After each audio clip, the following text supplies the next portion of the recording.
Hello again. We're starting Chapter 9, Assessing the Risk of Material Misstatement. The reason I say again is you don't want to know how many times I've started this chapter. I like this next slide a lot. It's from KPMG.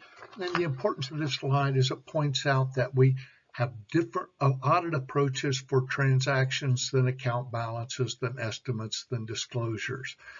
When we talk about a reduced level of control risk approach, we are usually, not always, but typically talking about auditing transactions.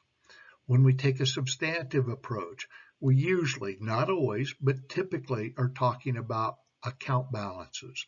We'll talk a little bit about estimates later on and see that they're a little bit different in how we audit them. Disclosures.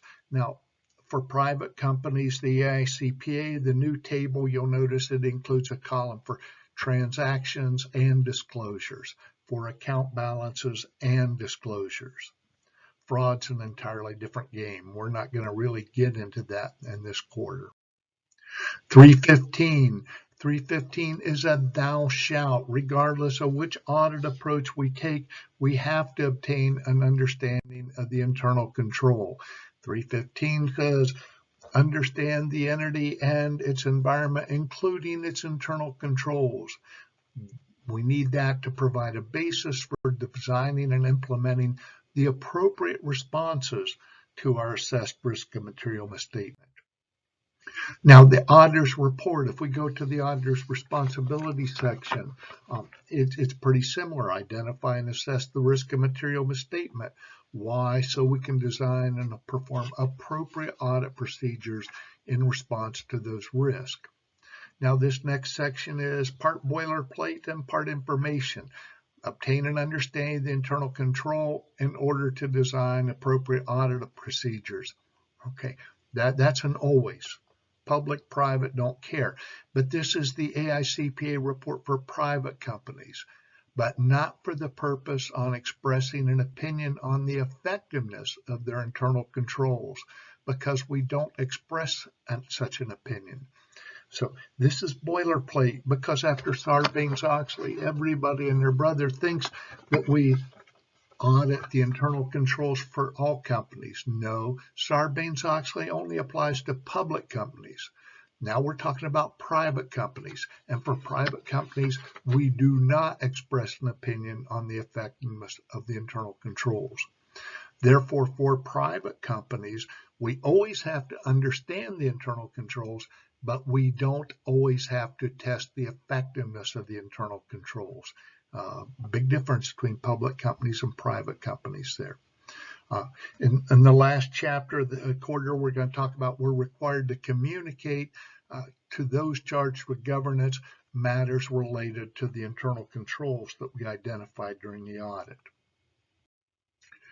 500 requires us to obtain sufficient appropriate evidence for any and all audit, regardless of audit approaches. 500 is another thou shalt, and it's a thou shalt know by now.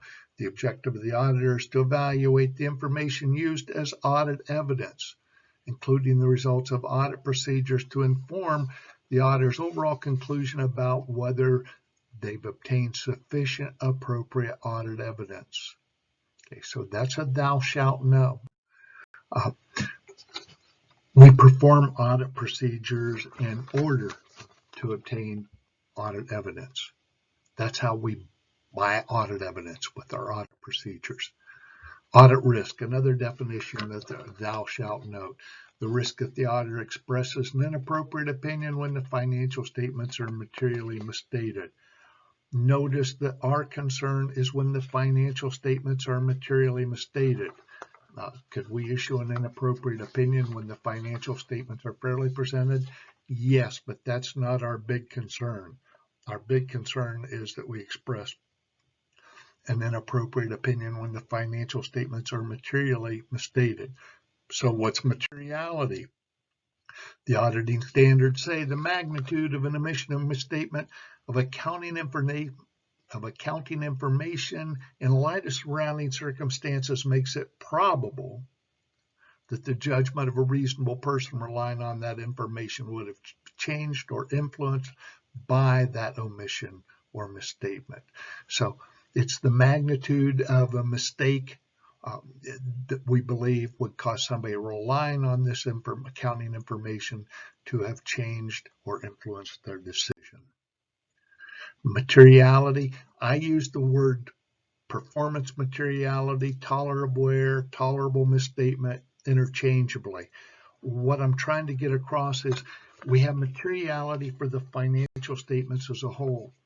Miller Motor Company, maybe $1 million is material, but each account can't be off by $900,000. Some way, shape, or form, we have to allocate materiality down to the account or classes of transactions or the sample that we're auditing. So when we allocate materiality down to whatever we're auditing, be it a sample, an account, a class of transactions, we call that performance materiality or tolerable error. In this class, all we're going to talk about are two classes of transactions, credit sales and cash receipts, revenue and collection. When we put them together, it creates a cycle. So really all we're going to talk about are accounts receivable, cash, sales, and a little tiny bit about inventory. Hopefully you can scale that up when you get out in the real world and see other accounts. Make sure you know credit sales are a class of transactions. Cash receipts are a class of transactions. We put them together. We call it the revenue and collection cycle. That's all for today. Tomorrow we'll revisit the audit risk model. Have a good day, and I'll see you tomorrow.